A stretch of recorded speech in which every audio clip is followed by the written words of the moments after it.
From stitching words to the visual expression of her love for mountains and what started as a list of hobbies as she wanted to take on something outside of her editor's job, artist Anna Zadorozhnaya found her calling. Persistence and a whole lot of patience became her mantra to pursue a life of art and passion. And this episode of Make More Art will take you to a road on self discovery, why patience is a key to your creative growth, consistency and practice for progress, art as a way to express vulnerability, and sharing your creative journey as a roadmap for others. If you want to be part of the conversation, then send in your questions and topics you want us to cover to hello@etcherlab.com. Hey, this is Jessie from Etcher. We believe in your power to create, so we invited artists from all around the globe to inspire you to keep on creating. Join us in this journey and let's celebrate creativity. This is Make More Art, the podcast.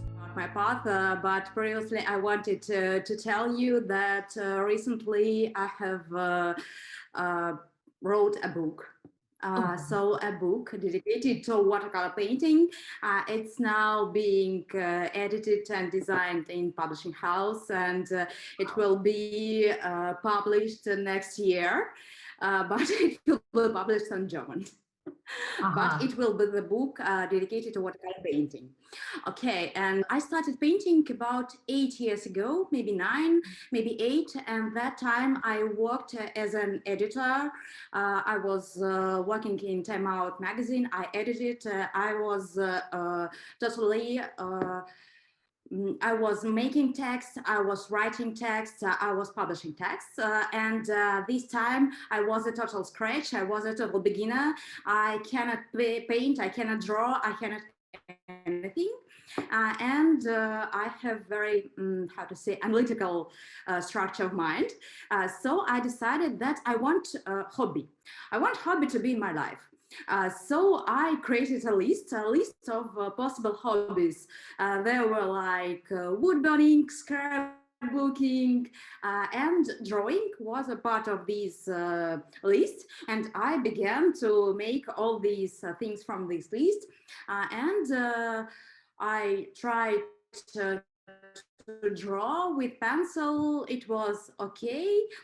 Then I tried some materials like pastel, like acrylic, and then I got a box of watercolor.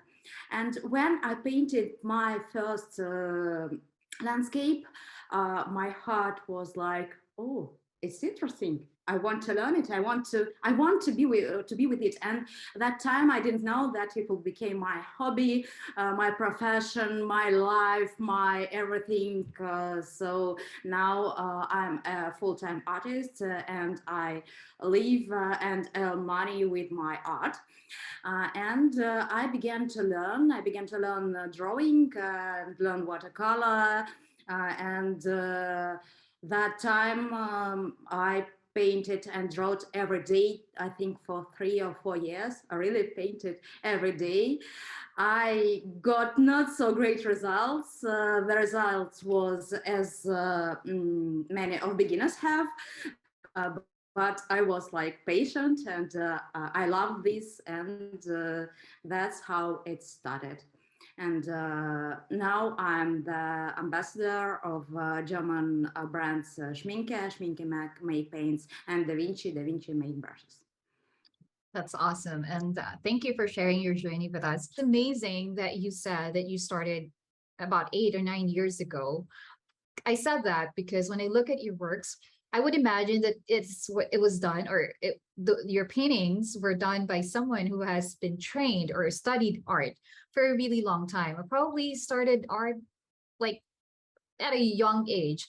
So I have to ask, was it something that you probably were fascinated as a kid, but never really had the chance to play around with watercolor or gouache, maybe?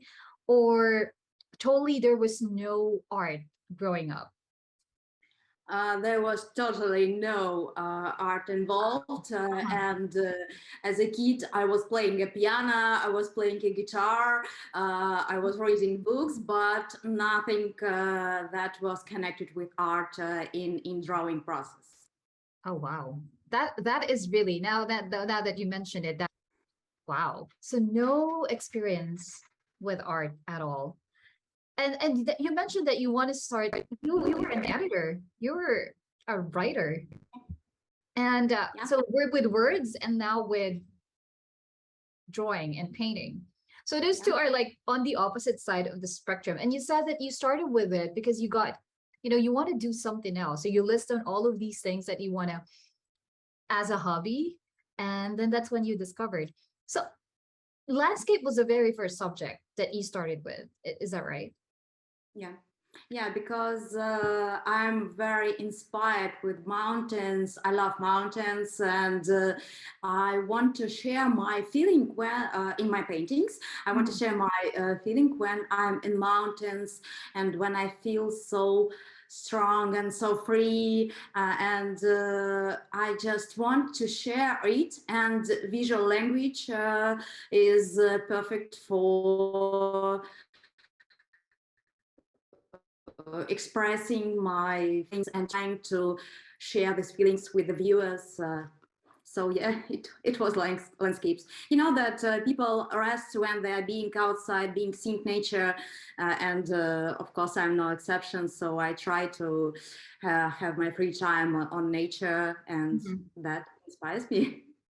Okay, yeah, it's actually a good point when you said that you were inspired by nature because it's reflected in your works, in your paintings. I have to ask though, when you started, you said that you painted every day for 4 years. Is that right, Anna? Approximately 3 or 4 years, I Mhm. painted really every day, and then now I'm painting like maybe five days a week. Oh. uh, yeah, yeah, so really I think that I have what I have, so now I can say that I'm a successful artist Mhm. because I learn even now when I am teaching myself. I always learn, and I practice so a lot that I think that everybody can paint and everybody can draw because painting and drawing is still a habit. Mm. So yes, now I am like painting many times a Many week. times a week. Okay, you did mention that anyone can paint, and this is probably a controversial question to ask because some people they believe in talent, like innate talent, like you have the gift of painting, of making art, right? But for others it is an acquired skill that, like what you said, anybody can paint and make art.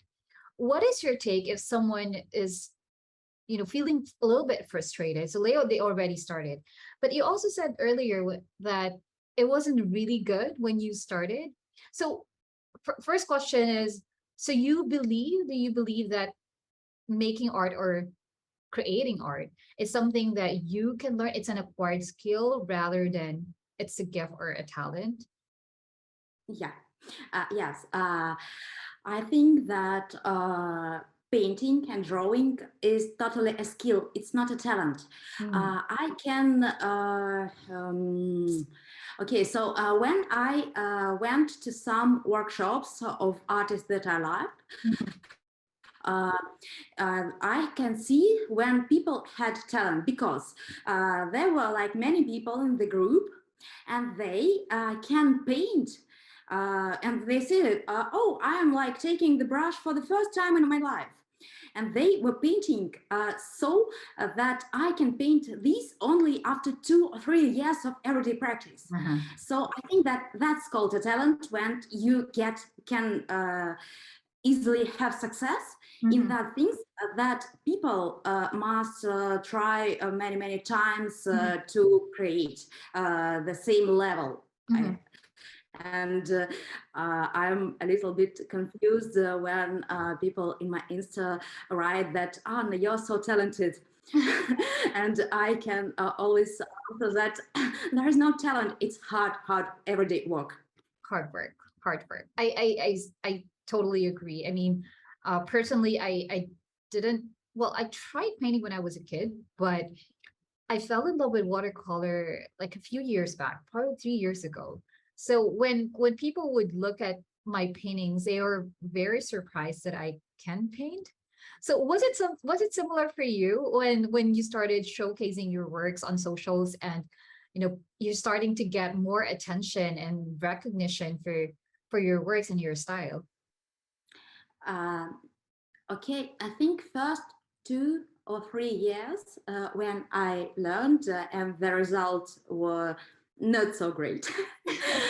At first, my husband, my parents, my friends thought that it's like it's just a hobby, Mhm. and I cannot say that they didn't believe in me, but it was like, okay, she paints some landscapes, okay, let's Mhm. her paint. And when it began with Instagram, because it was that golden time of Instagram when I posted every day, because I painted every day and I just wanted to share what I have painted, and I quickly gained, mm, I think, 10 10,000, yeah, 10,000 were gathered within a year when I simply posted my works. Yeah. And yeah, it was like pleasant because somebody loved my art, and it was like, wow. That must have been a very, a wonderful feeling when people start to recognize your work. I have to ask as well, Anna. So that was when you started posting, right? Because you were painting every day. And Mhm.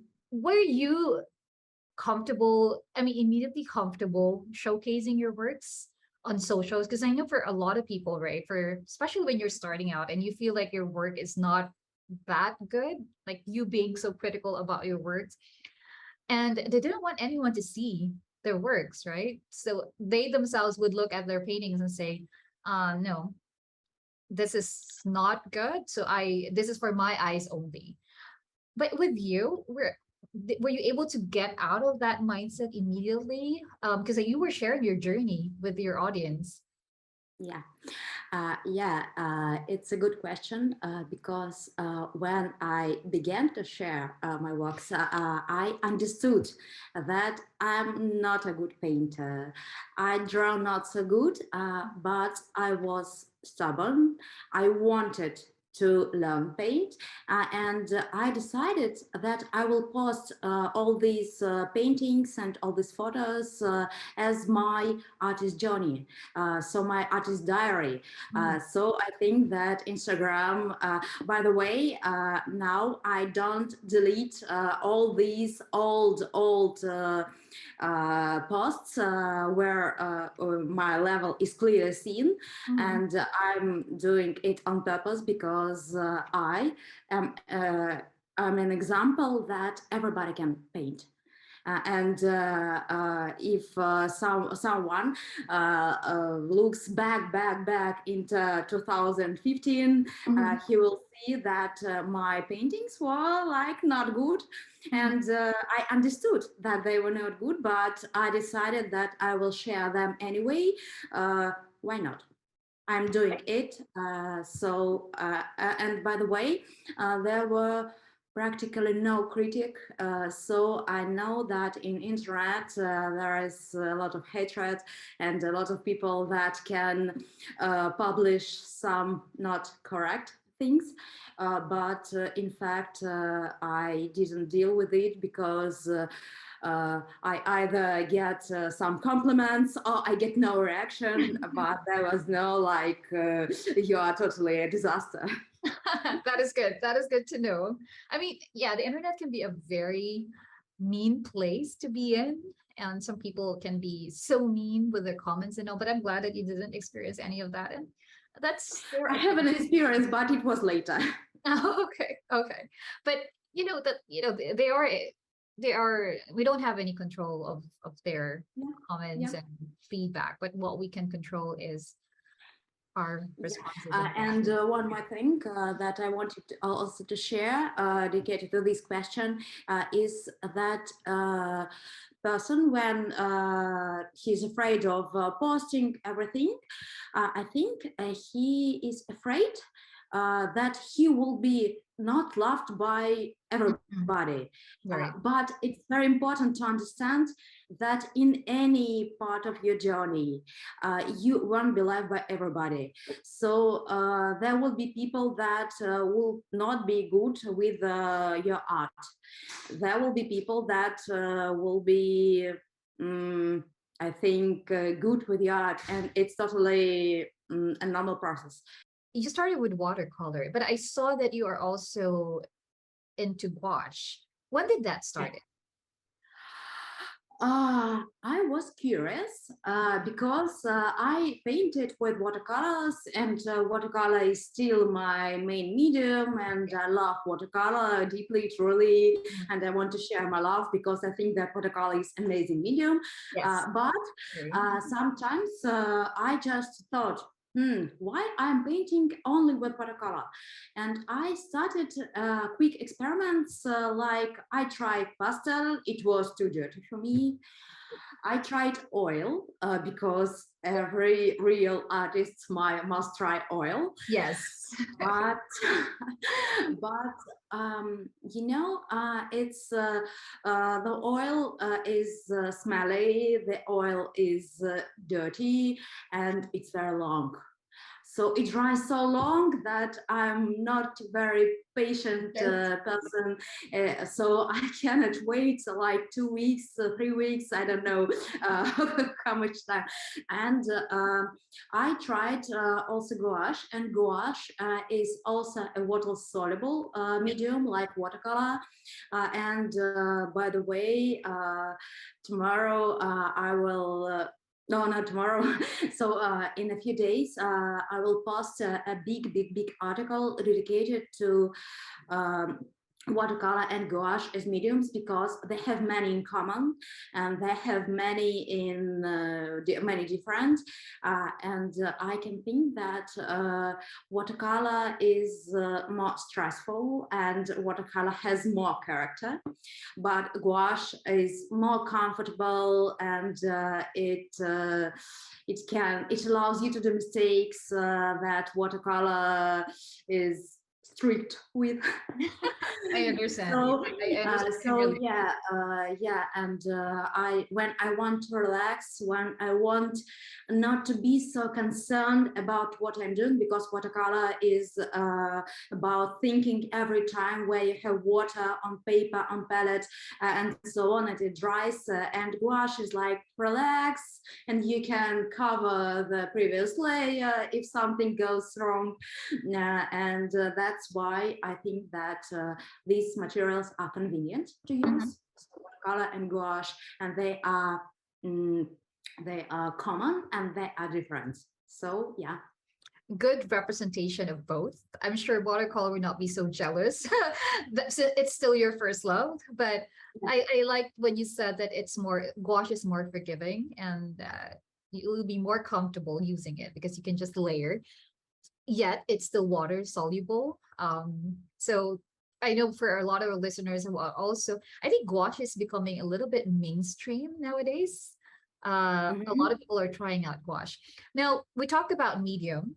Now I want to touch on your style because it's at I would coin it as atmospheric landscape, but correct me if I'm wrong, Anna, as to how do you label your style of painting in watercolor for landscape?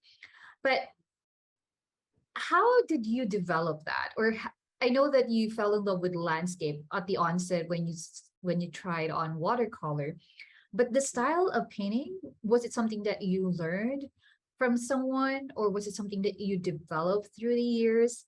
And maybe you Uh, can show us some of your works as well so that we can also refer to them and our audience can also see. But they can also check out your Instagram. We will post that in the description yeah. box as well. Okay.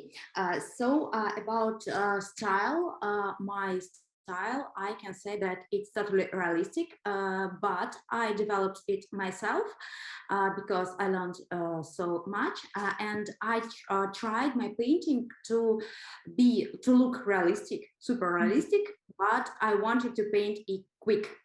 Uh-huh. So usually I painting maybe hour and a half, but So this is, for example, it's the realistic landscape with mountains, and it was painted like about like most of my paintings. It's about an hour. So uh, Wow.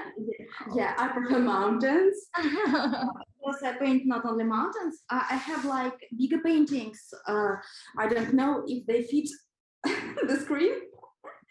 Yeah, Oh, wow. so it's It watercolor looks help. like real snow. It's realistic. If I look at it, it's as if I'm really staring at an actual scenery. Thank you, because of my feelings in the mountains, and I try to convey. Uh, Oh, the mist. Oh, wow. so this is my style, and it's like realistic. So I'm just showing my paintings. Wow. That is Yeah, really good. So if it's you all watercolor. yeah, if you are listening via Spotify, if you want to check out the paintings that Anna is showing, you can check out the YouTube video version of this podcast, of this episode. So you'll find that at the Etcher Studio. So yeah, those are huge paintings. And the Yeah, this a help sheet because I'm now trying to make an exhibition in my big dream is to have exhibition of my watercolor mountains in mountains region. So now I'm like collecting all my paintings that I have, all my mountain paintings. Of course, this is not all paintings I have. Yeah, yes. I'm collecting them to make some portfolio and to send them to the galleries because I want my mountains to be in the mountains. Exactly. Right. So these mountains are inspired by the scenery from where you are in Germany, or these are from your travels? Because I know you in one of your posts you mentioned that you travel a lot. Yeah, yeah. I travel. So I think I have three passions. Mhm. Passion number one is mountains. Passion number two is watercolor, and passion number three is traveling. When you say mountains, do you hike? Yes, I Oh wow. hike, I ski, I make Oh, via ferratas. It's like climbing in the mountains, wow. uh, and Okay. I try to bike in mountains. Now I live in Hanover. It's in the center of Germany, Mhm. north central, and I'm like 8 hours away from Alps. But Oh, I'm wow. working on my well, working on my place of living because I want to live near the mountains. I want to try this experience, Mhm. but of course you understand it's life and um, but yeah, so and I travel a lot, and recently I have been in America, in USA. It was like Grand Canyon and so on. It's crazy beauty, Mhm. and I try to be in mountains minimum, I think 7 8 times a year Year. minimum. Wow, you Yeah, do love mountains. I can tell. I'm trying the best I can, and if I have the possibility to go in mountains, I'm doing this. Oh, those paintings definitely they deserve to be in a gallery so people can see and admire your mountains. Yeah, if you're listening to these podcasts and you have the gallery somewhere in the mountains, please feel free to contact me. We'll definitely, yeah. So if you are interested in that, then yeah, do check out. We'll post in your links in the description box. Include that in the details of the podcast as well. You do have a blog, Yeah. right? You do have a blog. So we'll include that. Is that in German or is that in English? No, no, no. It's in English because neither German nor English are my native languages. Mhm. Mhm. So it's in English because English is more wide than German. Dungeon. Okay. Um, we talk about your style, right? And it's something that you said that because you're passionate about mountains and that's reflected. But this style is something that you discovered and developed on your own through years of practicing and, making art. For someone who might be starting out, Anna, what would you say should be their starting point? Let's just say if they are starting out with watercolor, how do they get started without feeling frustrated with the unpredictability of the medium? I can give my advice, and I don't think it will be loved by anyone, but it's true and it works. So I can say that people should be patient, Mhm. people should be stubborn, and people should work on achieving their goals. And it will their dreams to paint better, to draw better. By the way, my nick is draw better. Yes, draw underscore better. Yeah. Yeah, it's a process, as a lifetime process, because you can do better every time, and the amount of your efforts counts. So, and I'm not a great psychologist to say what to do when you are frustrated with your art. Okay, you are frustrated, but then you go, you paint, and you are again frustrated, and you go and you paint, and then maybe you are frustrated a little bit less, and then Wow. Yeah. the time pass and you are not frustrated. And I understand that maybe it can sound not so inspiring and so on, but I think that there is no magic. It's just the amount of efforts and love that you give to your art. That's all. That's beautiful. It's the amount of love that you put into it. Thank you so much, Anna.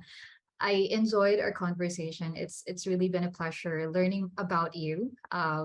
Thank you for agreeing to do this interview, and I love your works, and we will definitely include the details of your Instagram handle, your website into the description. Sorry, And when we're ending, sure. I just want to share the painting that we will be painting together within my workshop on Edster. Oh, wow. So this is again my realistic mountains, Mhm. uh, and we will paint this from scratch for about an hour. Oh, wow. When is the class happening? The class will be held at 29th of October on Saturday. I will not give you that time because we all live in different time zones. Yes. But it's Saturday, 29th of October, Okay. and I will be commenting and answering your questions and so on. So, in any case, feel free to contact me, and I will be very glad to paint with you within my workshop. That's amazing. I look forward. And yeah, this is going to be an amazing class. So if again, it's October 29th, we'll put in the details. So if you're listening to this podcast, you should be able to catch Anna's workshop because it's happening. This will be aired prior to her workshop. So do check that out. If you want to learn and see more of her works, that's draw underscore better on Instagram. And we'll put in the link on her blog as well. Anna, thank you so much for your time, for your generosity to share your journey with us and those amazing golden nuggets as well. I myself learned a lot, and you are an inspiration. And hopefully, those mountains will definitely find their place in any of the galleries anywhere in the world. So, thank you so much, Thank you, Anna. Jessie. Thank you for inviting. It was a pleasure to talk with you and to share my experience, and I don't know, hope to see you on my workshop. Yes, definitely. We'll talk to you again soon. Thank you so much, Anna. Take care of Thank you, yourself. Jessie. Bye. Bye. Thank you. Anna managed to pivot her life to her calling through a hobby list. Listening to someone navigate the peaks and valleys of creativity is truly inspiring. Do you have a hobby list? Which one of those have you already started? Is art one of them? Well, Anna is having her class on the 29th of October, so if you're interested, do check it out. Let us know by posting your comments through the blog posts associated with this podcast at etrolab.com/drawbetter.